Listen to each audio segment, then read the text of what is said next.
ронандаи мошини Hyundai Абдуазим Раҳимов барои таваққуфи нодуруст аз тарафи мақомоти милитсияи Душанбе огоҳӣ гирифт. бино ба иттилои маркази матбуоти раисияти вазорати корҳои дохилӣ дар шаҳри Душанбе, як нафар сокини пойтахт бо ирсоли расм дархост намудааст ки нисбати ронандаи автомошинаи тамғаи Hyundai рақами қайди давлатиаш 303RA01 чораҳои таъсиррасони қонунӣ андешида шавад.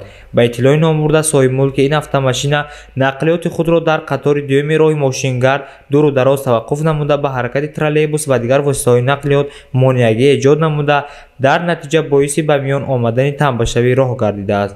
зимни санҷиш муайян карда шуд ки ронандаи автомошинаи тамғаи Hyundai рақами қайди давлатиаш 303RA01 шаҳрванд Раҳимов Абдуазим Абдуалимович мебошад ки аз ҷониби кормандони бозрасӣ дастгир ва ба мақомоти милитсия дастрас карда шуд.